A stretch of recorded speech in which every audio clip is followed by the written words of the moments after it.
The desert holds its secrets well. That's what my grandfather always told me during our long walks across his seemingly worthless acres of sun-baked Nevada land. What the Henderson family never understood was that Grandpa Jack wasn't just a stubborn old man holding onto useless dirt. He was a visionary who saw the future in every ray of sunshine that hit his property. My name is Rachel Turner, and until last week, I was just the simple daughter-in-law who married into the prestigious Henderson family, the one who worked as an environmental sustainability consultant while everyone else chased real estate fortunes. The one who actually listened when Grandpa Jack talked about solar radiation levels and government energy initiatives. You can't be serious. Victoria Henderson's voice cut through the law office like a knife. Dad left the prime Lake Tahoe properties to us, but gave 3,000 acres of desert wasteland to her? My mother-in-law spat out the last word like it tasted bitter. William Clark, Grandpa Jack's lawyer for 30 years, adjusted his glasses. The will is quite clear. The Nevada property, all 3,247 acres, transfers entirely to Rachel Turner. My husband Thomas shifted uncomfortably beside me. His sister Amanda was already typing furiously on her phone, no doubt calculating what she thought was the minimal value of worthless desert land. This is ridiculous, Victoria continued. She's not even a real Henderson, just some tree-hugging consultant who got lucky with Thomas. She wouldn't know what to do with real property if her life depended on it. I thought about the folder in my bag, the one containing the preliminary proposals from the Department of Energy, about the satellite surveys showing my worthless inheritance had the highest solar radiation levels in the state, about the rare earth mineral deposits Grandpa Jack had quietly documented over decades. Rachel, Thomas whispered, maybe Mom's right. What are you going to do with desert land? We should sell it to the family for a fair price. A fair price. They had no idea what fair would mean in about 24 hours. Actually, I said quietly, I think I'll hold on to it. Grandpa Jack was pretty specific about wanting me to have that particular property. Victoria's laugh was pure condescension. Of course he was specific. He was going senile at the end. Probably thought he was doing you a favor, giving you anything at all. I remembered my last private conversation with Grandpa Jack, 3 months before he passed. We'd been standing on a ridge overlooking his desert property, watching the sun set in a blaze of orange and red. The world's changing, Rachel, he'd said, his voice still strong despite his illness. People like Victoria, they see wealth in buildings and water views. But the real future? It's right here, in every ray of sunshine hitting this land. He handed me a thick envelope that day. Don't open this until after the will reading. And remember, sometimes the best revenge is letting people think they've won. Now, watching Victoria and Amanda smirk at their prime inheritance, I thought about that envelope and its contents. Detailed geological surveys, solar radiation studies, and most importantly, documentation of the governmental plans to build the largest solar energy farm in North America. Well, William Clark continued, there are some additional documents to review. The Lake Tahoe properties come with certain obligations, maintenance costs, property taxes, environmental compliance requirements. Victoria waved her hand dismissively. Yes, we know how to manage premium real estate. Unlike some people. She shot me another withering look. I pulled out my phone, checking the time. In exactly 18 hours, the Department of Energy would announce its solar initiative plan. The plan that would reveal my worthless desert land was the prime location for a $2 billion solar energy project. Rachel, Amanda said with fake sweetness, if you're worried about managing the property taxes, we could take it off your hands. Say $500 per acre, that's generous for useless desert. $500 per acre. The government's preliminary offer was close to $100,000 per acre, not counting the mineral rights or the ongoing revenue share from energy production. I appreciate the offer, I said, matching her sweetness with my own. But I think I'll try my hand at property management. Grandpa Jack taught me a few things about the land. Victoria's eyes narrowed. Did he now? And what exactly did my delusional father teach you about that worthless dirt pile? How to count cacti.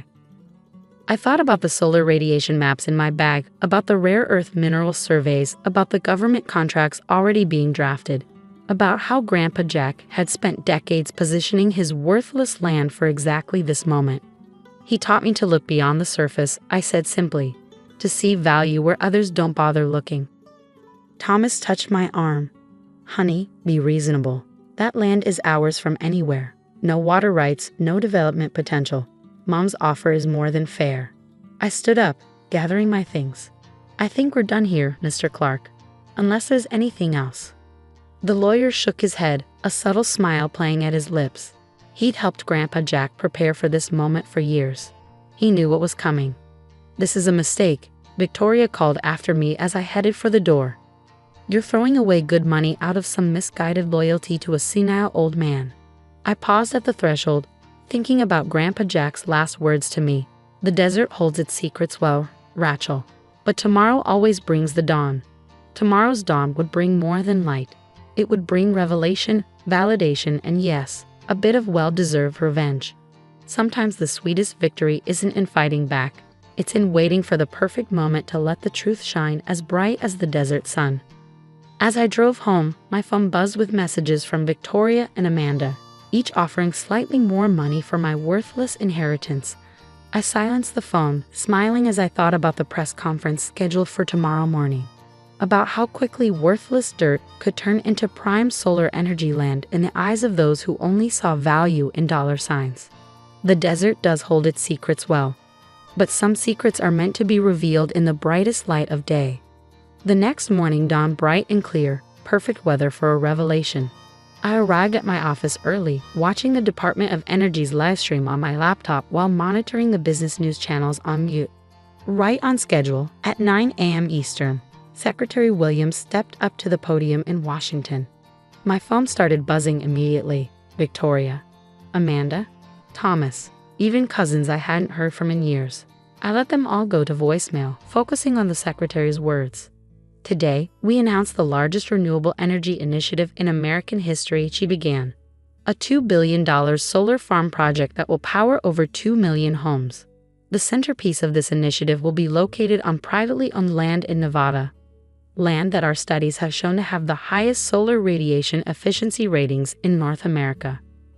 My direct line rang, William Clark calling as planned. I put him on speaker. Rachel, he said, amusement clear in his voice, I believe your mother-in-law is trying to break down my office door. Is she watching the press conference? Oh yes. She turned quite pale when they showed the map of the proposed solar farm location, even paler when they mentioned the rare earth minerals. On screen, Secretary Williams was unveiling the detailed plans. This location also contains significant deposits of neodymium and dysprosium, critical elements for renewable energy technology. The combined energy and mineral rights make this the most valuable renewable energy site in the country. My cell phone buzzed again. Thomas this time. I picked up. Rachel, he sounded breathless. The desert land, your land. They're saying it's worth about $100,000 per acre for the solar rights alone, I finished. Plus mineral rights and ongoing revenue share from energy production. Quite a bit more than your sister's generous $500 per acre offer. Silence. Then, you knew. You and Grandpa knew all along. Grandpa Jack spent 30 years preparing for this moment. All those trips to the worthless desert. He was documenting solar radiation levels, conducting mineral surveys, positioning the land for exactly this opportunity. Mom's losing her mind, Thomas said quietly. She's already called her lawyers, talking about contesting the will. She won't get far, I said, watching the secretary continue her presentation. William has ironclad documentation of Grandpa Jack's competency, plus decades of scientific surveys proving he knew exactly what he was doing. A commotion outside my office drew my attention. Victoria Henderson burst in, face flushed, designer suit slightly askew. Amanda trailed behind her, still frantically typing on her phone. You conniving little witch, Victoria's voice shook. You manipulated my father, turned him against his own family. I muted the live stream.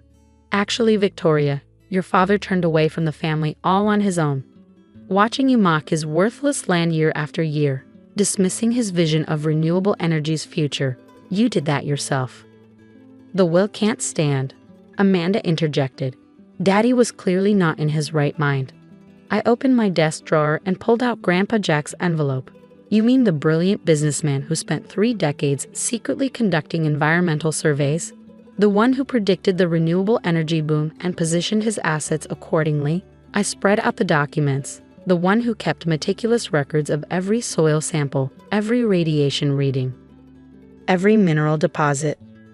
Victoria snatched up one of the papers, eyes widening at the governmental letterhead. These applications for solar survey permits, they're dated 15 years ago.